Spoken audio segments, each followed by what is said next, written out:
Hi, ഞങ്ങളിപ്പോൾ നമ്മളെ കാശിനെയും റയാനെയും LKG ചേർക്കാൻ വേണ്ടി വന്നതാണ്. വടകരയുള്ള അമൃത വിദ്യാലയത്തിലാണ് വന്നത്. അപ്പോൾ നമുക്കും ഭയങ്കര എക്സൈറ്റ്മെൻ്റ് ഉണ്ട്. അവരെ ആദ്യത്തെ ദിവസമല്ലേ, അപ്പോൾ എങ്ങനെ ഉണ്ടാവുന്നില്ല, അവരെക്കാട്ടും കൂടുതൽ നമുക്കാണ് ടെൻഷൻ ഉള്ളത്. നമ്മൾ ഫസ്റ്റിൽ നമ്മളെ സ്റ്റാൻഡേർഡിൽ പോയി ചേർന്ന ആ ഒരു ഫീലിംഗ് നമുക്ക് കിട്ടുന്നുണ്ട് അല്ലേ? അങ്ങനെ തോന്നുന്നില്ല നിങ്ങൾക്ക്? ഈ ഒരു ടെൻഷനും കാര്യങ്ങളിലും കിട്ടുന്നില്ല. അപ്പോൾ നമ്മൾ LKG മുതൽ തുടങ്ങാൻ പോകുന്ന അല്ലേ പഠിത്തം. അപ്പോൾ അതിൻ്റെ ബാക്കി വിശേഷങ്ങളൊക്കെ നമുക്ക് കാണാം.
ഇന്ന് ഈ വർഷത്തെ നമ്മുടെ കിൻഡർ ഗാർഡൻ അതായത് പ്രവേശനോത്സവം നമ്മൾ നടത്തി. ചെറിയ മക്കളുടെ ഒരു പ്രവേശനോത്സവമാണ് ഇന്ന്. നമ്മൾ ബുധനാഴ്ച നല്ലൊരു ദിവസമാണ്. ഗണപതി ഭഗവാന്റെ അനുഗ്രഹത്തോടു കൂടി, അമ്മയുടെ അനുഗ്രഹത്തോടു കൂടി നമ്മൾ ഈ വർഷം തുടങ്ങിയതാണ്. അതിൽ എല്ലാ പാരൻസും വന്ന് പങ്കെടുത്തു. പിന്നെ രാജൻ സാർ ഉണ്ടായിരുന്നു. അതിൽ നമ്മൾ ആക്ടിവിറ്റിയോട് കൂടിയാണ് ഇന്ന് നമ്മൾ തുടങ്ങിയത്. കുട്ടികളുടെ ഒരു പുതിയ ഒരു വിദ്യാരംഭത്തിന്റെ ഒരു ദിവസമാണല്ലോ ഇന്ന്. വളരെ ഇമ്പോർട്ടന്റ് ആണ് ഇന്നത്തെ ഒരു ദിവസം പാരന്റ്സിനും കുട്ടികൾക്കും. അപ്പൊ അത് എങ്ങനെ നന്നാക്കണം എന്നാണ് നമ്മൾ ഓരോ വർഷവും ചിന്തിക്കുന്നത്. എങ്ങനെയാണ് നമ്മൾ കുട്ടികൾക്ക് നല്ലതായിട്ട് നമ്മൾ കൊടുക്കേണ്ടതെന്ന് നമ്മൾ ചിന്തിക്കും. അതിൽ ഓരോ വർഷവും നമ്മൾ ഓരോ ഐഡിയാസ് കൊണ്ടുവന്ന് കൊടുക്കാൻ നമ്മൾ ശ്രദ്ധിക്കാറുണ്ട്.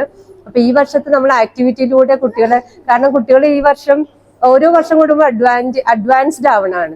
അപ്പൊ നമ്മൾ ആക്ടിവിറ്റിയിലൂടെ കുട്ടികളെ സ്കൂളിലേക്ക് കൊണ്ടുവന്നാൽ അവർക്ക് കൂടുതലൊരു ഇൻട്രസ്റ്റ്, സ്റ്റഡീനേക്കാൾ ഉപരി ആക്ടിവിറ്റിയാണ് എൻ്റെ സ്കൂളിൽ.